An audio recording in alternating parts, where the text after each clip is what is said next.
Hey everyone, welcome to Book of Katherine. It's very good to have you with me. I made a huge discovery the other day, an answer to a question that many of us have been asking for many years. And that question is, why is it that the Democratic Party, which tends to be on the left and socialist and communist, which is proclaimed atheist in general, why is it that that side of the political spectrum that deems Christianity to be a negative force in humanity, why is it that it's also politically tied with Islam, which is also a religious system? Why is it so closely tied to another religion? And it's confusing because Islam is actually a lot more strict, a lot more, if you would say, patriarchal. You know, a woman's word is worth 50% of that of a man's. It's actually a lot worse to gay rights. It's actually being gay is outlawed. In Islam, it actually underage marriage is what's put on young women. So it's very anti-feminist. It's very anti-gay. So why is it that these two are so politically aligned when you actually look at the practice of Islam and the practice of the Democrats and the things that they're both politically aligned with?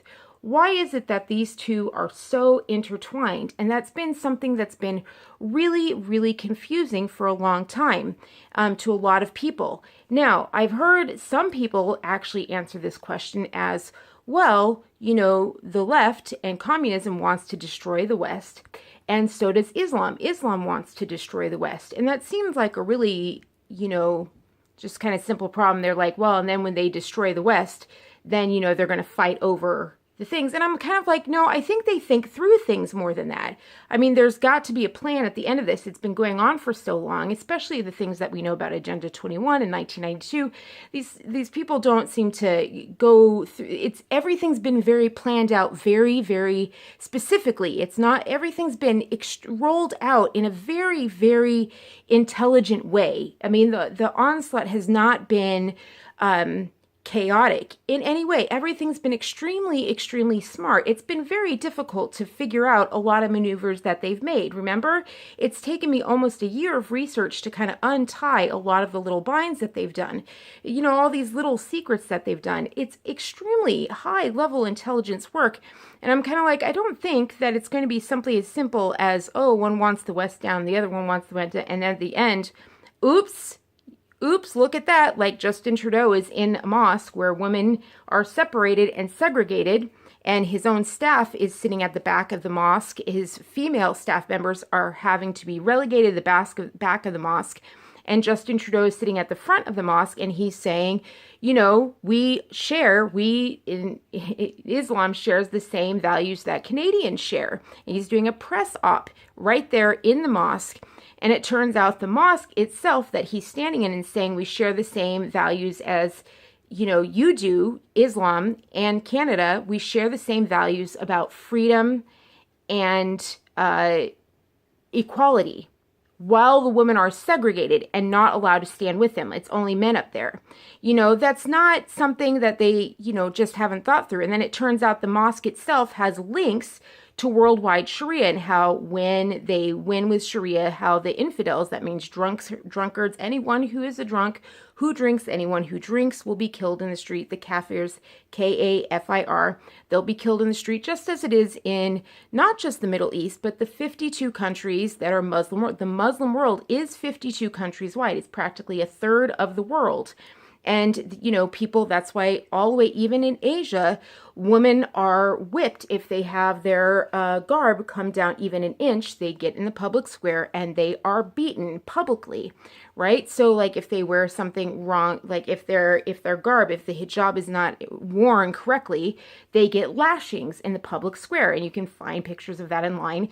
And that's why in Africa, not the Middle East, in Africa, you will find beheaded Christians hanging on crosses and things like that. Like the Muslim world is a lot larger. It's not just the Middle East, it's 52 countries wide. It expands the world. So they thought through this a little bit more. Like the UN is very united, you know what I mean? Like they've thought through this a bit more. So I was like, there's got to be something else to it. Like Trudeau isn't saying this and being united and thinking through it, worldwide Sharia. Like at the end of this, politicians just don't go in and just go, oh, hey, hand me money and then maybe I'll survive at the end of this. Politicians think through it a little bit more than that. So I was like, what is the end game? And I've been trying to figure that out. And I think that I figured it out. So let me share that with you.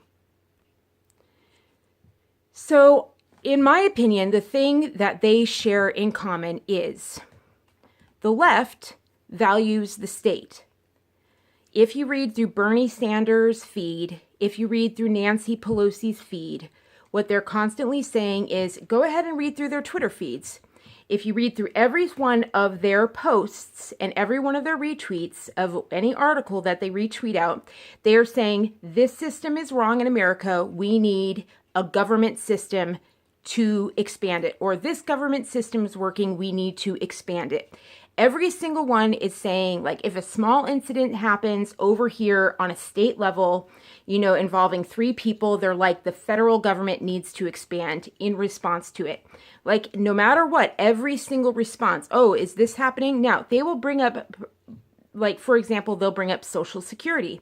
Like Bernie Sanders this week tweeted, and he's like, oh, Social Security is one of the most successful programs that we have. We need to expand it. And I was like, really? Social Security right now is taking up more out of each of our paychecks than taxes are being. And that was before the tax breaks. Before the tax breaks came along, more Social Security was coming out of our paychecks than our actual taxes. And when the tax man comes around and you do your tax write-offs, guess what?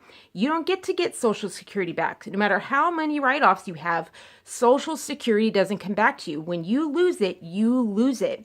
Not only that, but we have more Social Security fraud than anything else in any other system of government. We have 72 government assistant programs, right? That's why 3/4 of our federal government programs, or 3/4 of our federal government, it's actually more than that, but 3/4 of our federal government budget goes towards government assistant programs. People talk about military. You would be shocked at how little our military is actually of our federal budget. Like you would be shocked at the actual digits, how many digits it actually is of our federal budget compared to how big government assistance it's just basically our entire federal budget is government assistance programs. So that is the left. The left is basically big government. That's all it is. And we've talked about why that is. They want big government. Well, I've talked about on my Twitter. They want big government because what happens is this works out really well for the 1%. When it goes out and down to government assistant, it goes to people who do not have jobs. And so if they don't have jobs and they're not working, what they do is they consume. They don't have anything to do all day. They don't have anything to occupy their time except for buying things, which makes them excellent consumers. And when they buy things, it means that they buy things from the 1%. So all of our tax money leaves our money, it goes into government assistance programs. Those government assistance programs go to right now about 116 million people, and right now 114 million people. Only 116 million people have full-time jobs. So 116 million people have full-time jobs, and 114 million people are on full-time government assistance. That's 50-50. So that 116 people are supporting 114 million people on government assistance. Right? And it may have tilted now because that was in 2016 a little bit because of the tax cuts and the unemployment and what it's changed, right? So that's dropped a little bit, but only by like a couple million on either side, right? So because what happens is when you're on government assistance, you don't have to work and you just get to consume. So all of our tax money goes down into these people's wallets, and then they just get to spend. And they spend and they spend and they spend because they didn't work to earn that money. It makes them excellent consumers, and this has been documented in numerous documentaries. And the banks love it, Wall Street loves it, and it goes right back to the 1%, and the 1%'s wealth grows. They don't want it going to working jobs because people who work for that money hold on to it. They reinvest it into their homes and things like that, and it doesn't go to the 1%. People who work for the money hold on to the money tighter. Now, so we know that the left is about big government because it gets the money to the 1%. Okay, so what does that have to do with Sharia? Everything, because Sharia is also big government. That is what the similarity is. Sharia is big government. Islam is basically big government. That is how they're similar. In all 52 countries where Islam is the religion, Islam is also the state. In socialist governments, which is pretty much what we're living under, because if you're not aware of it, 72 government assistance programs is way more than what Canada has. We are a more socialist government than, books have been written on this, we are more socialist than Canada right now. And because of our universal healthcare system, our healthcare is quickly turning into it. In Canada, it takes 3 years to wait for a primary care doctor. Right now, we used to be able to get a primary health doctor since Obamacare. 100,000 primary care physicians have left the field. And now, if you try to get a primary care doctor, you get a nurse practitioner because no one's signing on. So we are turning into Canada. So we are more socialist than Canada as far as government assistance programs and now our healthcare systems. They'll never tell you any of that.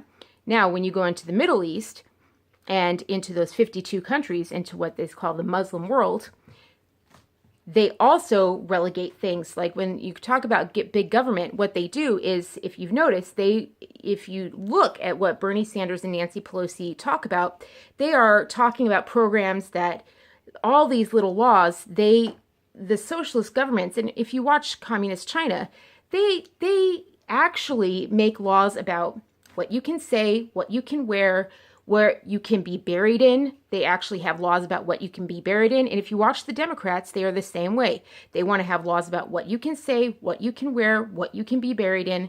I mean, that's exactly what it is. Big government is about relegating down to what you can wear and what you can say. Interestingly enough, that's exactly what Islam is. It's the exact same thing, regulating you down to what you can wear and what you can say. It has blasphemy laws, it has clothing laws. So when it becomes law here, it will also be big government, which means it will need a lot of people. It will need a huge amount of government in order to enforce all of those laws, which keeps the politicians rich. It means we already have the system in place, and I wouldn't be surprised if they've been expanding the government just to be able to implement Sharia law very, very easily. And if you look at Agenda 21, Agenda 21 calls for God, I just figured this out. I was like, well, except that Sharia law would kill a lot of people. And I was like, oh my God, that falls in line with Agenda 21. Agenda 21 calls for, that's the number one statute, is a huge reduction in the world's population. It says that's what's good for the environment, is a huge reduction in the world's population. That's what the elites want. That's why you hear them talk about population control. And isn't that interesting? Because Sharia would provide population control. That's what they have in common. Population control. And they have Islam all throughout Europe now. So, socialist government, they'll just pull the trigger, and there you go. That's what they have in common. Big government. And the perfect socialist government to pull off everything they wanted in Agenda 21. A huge, massive government system to regulate us down to our clothes. And isn't it interesting that they both want Christians dead, Jews dead, another Holocaust. Purity test. Isn't the left calling for a purity test right now in Hollywood? Didn't they just map out all conservative and alternative sites? Didn't Variety just publish that? And this society page or whatever, this Data Society just mapped it out. And they were like, all these sites should be shut down. In America, where free speech is supposed to be celebrated, we're supposed to be celebrated for our differences and celebrated for the fact that we are the only place in the world where we can say everything. You should really watch that movie like Made in America or something like that with Eddie Murphy. And you'll notice that he loved being in America because everyone could say everything they wanted to say. It was in Africa he couldn't say anything. You had to be uptight and But when he came to America, everyone could be like, F you and this and that and that. Yeah, we're not that country anymore. Isn't that interesting? That's what we share in common.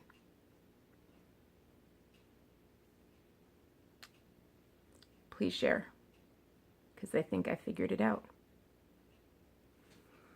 you'd like to help out, donation link is down below. You can set the donation amount. It just starts at 0. You can help me out with 25 cents. You can help me out with $25. It all makes an incredible, incredible difference. Thank you so much for watching. And again, please share, subscribe to stay up to date. And I love you guys so much.